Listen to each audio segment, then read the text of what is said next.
Hello, my name is Sharon Brown, and this is my informative or instructive speech. I've chose to highlight the plight of a lot of Americans that they're experiencing, but I'm basing it here in Virginia. The issue that is very close to my heart is being homeless and hungry in Virginia.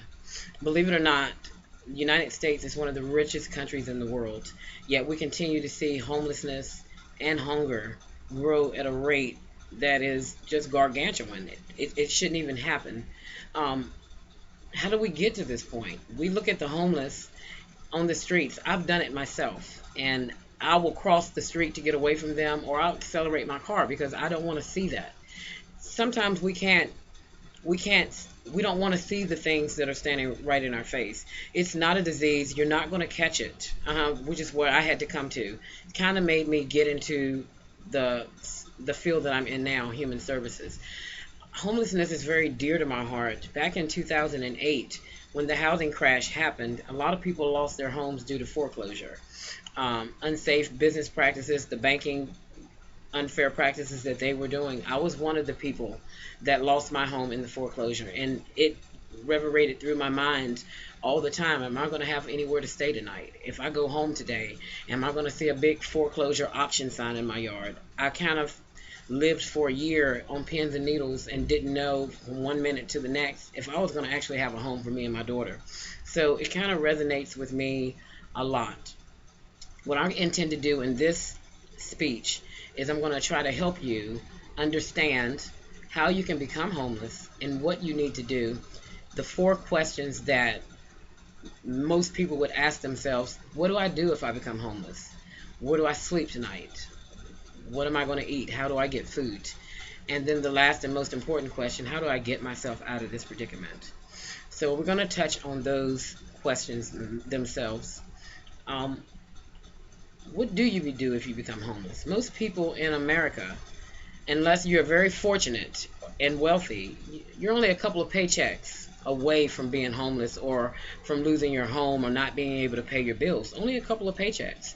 If you lose your job, if you don't have savings, you have to realize, what are you going to do? What are you going to do? So I talked to a social worker, Jody LeFew. She has a bachelor's in sociology. I talked to her about what were the first steps to take. What happens if I become homeless?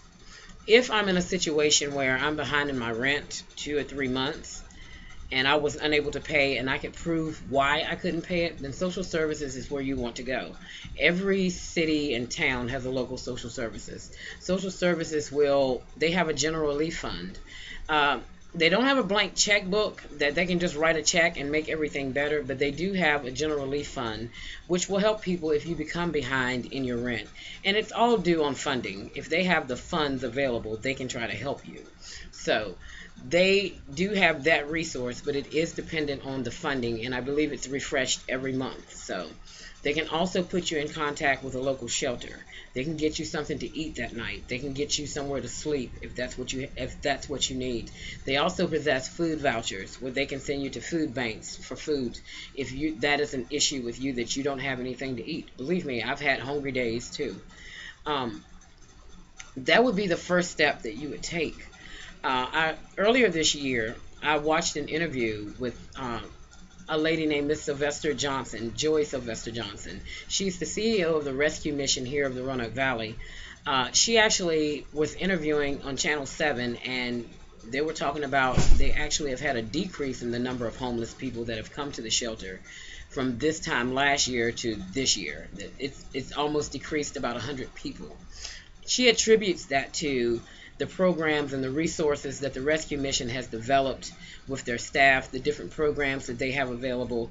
And the second thing that she attributes it to is to the true dedication and commitment of her staff to make sure that we can try to help people find a way back. It may not be what you had, but you can find a way back. So I was really impressed with that. That our homeless had declined so much here in the Roanoke Valley. That could be attributed to the warmer weather, where a lot of people are not checking into the shelters as much. It could be attributed to they've found employment, and I hope their economic situation has improved where they don't have to be there. Okay, that's the first question that we need to ask, the first steps to take. The second question is, where will I sleep tonight? Rescue Mission has a shelter there. They also have, on another whole side, a women's and children's shelter.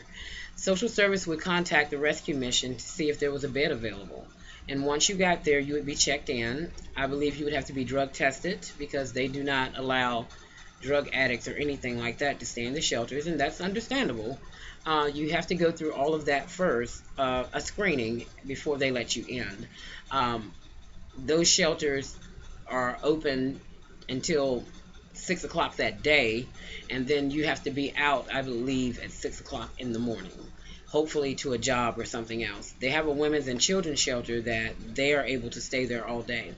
The Ram House, which is abbreviation for the Roanoke Area Ministries, is also an organization.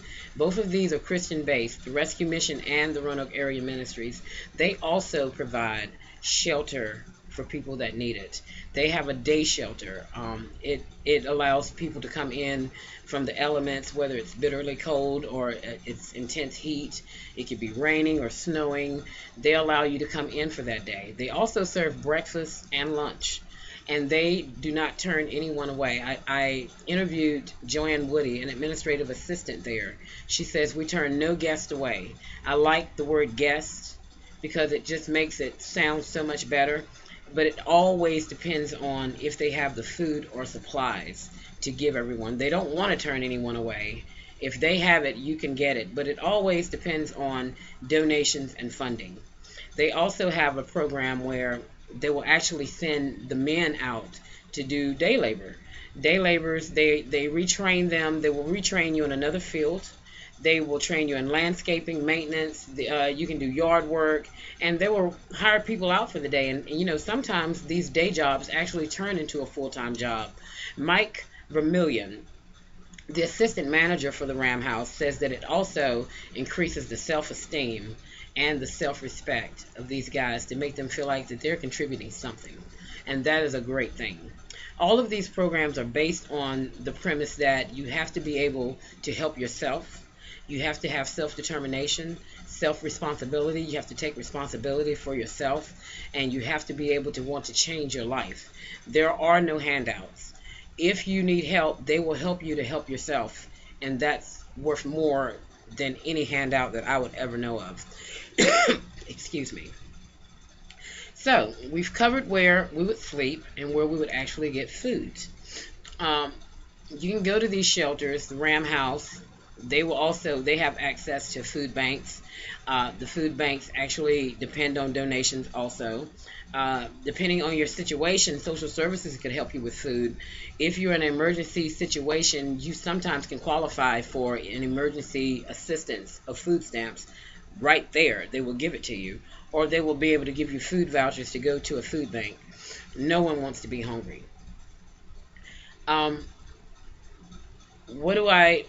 The fourth question is, how do I get myself out of this predicament? The Roanoke Area Ministries and the Rescue Mission, and in conjunction with social services, have a lot of cool programs available. If you lost your job, they're willing to retrain you into another field where you can start over in another career. They will provide financial assistance for you until you get on your feet. They will pay for your training. They will do all of that. They give you the resources to be able to help yourself. How you get yourself out of this predicament, they will actually sit down and do a plan with you. Everyone is analyzed on a case-to-case basis. No one is just lumped in. They want to talk about you and your individual needs, what you need, what we can do to gear this program around you to help you, to figure out what you need to get back to being in society. And that is such a great thing. They have work to training programs. They'll provide daycare for you if you want to go to school. So a lot of people, if you've lost your job, you need to take advantage of these programs and resources that are around. And I'm sure that every state and city has these type of programs. You get government funding for them. Sometimes turning it around is just as simple as it's just being retrained in something else. Unfortunately, in this day and age, homelessness is at such a great rate. When I was a child, I remember my mom and my grandmother's time. I remember We used to take family members in all the time. I don't think I spent my childhood maybe a year without someone staying with us. My mom and my grandmother, we were a strong family unit. We still continue to be. My grandmother is no longer here with us. But they always took people in, and you try to help them. I do that a lot now. Um, Sometimes I end up with more people at my house than I want, but it's family. If you can't depend on your family, then what can you do? A lot of people don't have that family resource. Try to help yourself. If you cannot stay with your family, go to a shelter. Go go to social services. They will put you in contact with the people that can help you. And my last thing in conclusion, how can we help as a community, as a single person, as an individual? How can we help improve the plight of the homeless and the hungry? Donations. Whether it is your time, it is your money, or if it's simply food, anything that you can give is wanted. So many of the food banks depend on donations. If you have on your cabinet canned foods that are still good, or dry goods such as rice, powdered milk, canned food, canned fruit, take it to your local shelter. The same with clothing. They can use that in the at the shelters when they're retraining for their jobs.